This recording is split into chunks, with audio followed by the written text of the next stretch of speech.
All right, ANP1 students, we are going to start talking about Chapter 3 in this video. And the first topic that we are going to talk about in Chapter 3 is energy. All right, so you'll notice a couple of cartoons. These have nothing to do with energy, but I couldn't find a funny cartoon about energy. So I included these just to give you a little chuckle. This is my favorite one because I'm more of a dog lover. I love cats too, I have a couple of those. But definitely dogs are my all-time favorite animals. So I thought this was cute. But then I did include the cat one for people that may be more, more of a cat person than a dog person, because this is pretty funny too. So I hope those give you a little chuckle as we get into talking about energy in Chapter 3. Alright, so I'm going to go to the objectives. And the first 5 objectives are covering what you need to know about energy. Now, I am going to first just kind of tell you why we want to be familiar and understand the basics of energy when we're talking about anatomy and physiology. So, remember, energy is the ability or capacity to do work. And because all of our body processes and functions that we're going to learn about in this ANP course require energy, it's important that we have some basic understanding of the concept of energy. So when we talk about some of the processes or functions we're going to talk about in ANP1 is like the skin cells. We're going to talk about their ability to produce melanin, which is a pigment, and in order for them to produce that melanin, they require energy to make that melanin compound or molecule. Another thing we'll talk about is muscle contraction. So we need an ATP, actually, is the molecule that stores energy within our cells, and it's needed. It'll bind to the proteins in our muscle cells so that they move. So that requires energy. We'll also talk about nerve impulses or signals, so how that nerve impulse or signal is able to travel down the nerve fiber is dependent on energy as well in the form of ATP.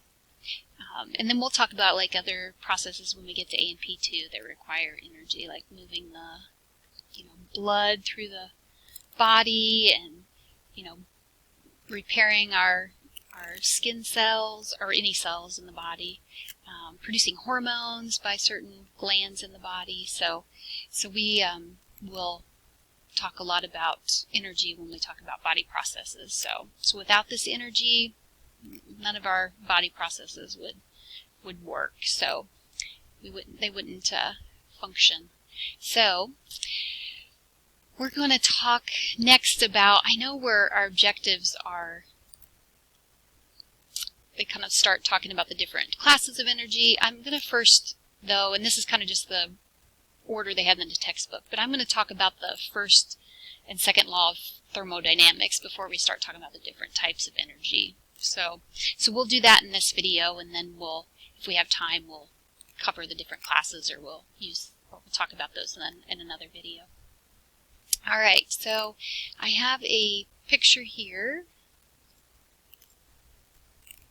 Okay, so recall from, it was Chapter 2 that you learned about ATP, adenosine triphosphate, and that was the molecule that stores energy inside cells. So our cells have this molecule ATP that's formed, and that molecule is a very readily available source of energy for the cell to do its work, whatever it may be. All right, so one of the first law of thermodynamics states that energy can't be created or destroyed. And so what that means is, in this case, we'll look at the energy being released from the breaking of this bond here between these two phosphates of our ATP. So when that happens and that bond is broken, then we get this free energy, and that's energy that's free to do work. So now that energy, when it was here, kind of stored in here, they called that chemical energy because it's the energy stored in a bond, like a chemical bond, so they call it chemical energy. So it went from that form, so that form of chemical energy, it went from that form to a form that can do work. So we'll say, let's pretend like this energy that was released here caused the proteins in our muscle cell to move. And so because our proteins in our muscle cells moved, that movement is called mechanical energy. So that first law of thermodynamics states that energy is neither created nor destroyed, but it's just transferred from one form to another. And so this is an example of it transferring from chemical energy, and then like I said, if this was used to move the muscle proteins in our muscle cells, it would be transferred to mechanical energy. So, and there's other types, and we'll talk about those different types of energy, but chemical energy and mechanical energy are two types of those. So that's the first law of thermodynamics. Energy is not created, not destroyed, it's just transferred from one form to another. Alright, and then the second law of thermodynamics, what it states that is that whenever energy is transferred from one form to another, so from chemical energy to, say, mechanical energy here, then there's always going to be loss of some of that energy as heat. So we'll always have loss of some of that energy as heat. And because that happens in our body, that heat that's released, it can't be used for work. So it's not available for work. Only this free energy is.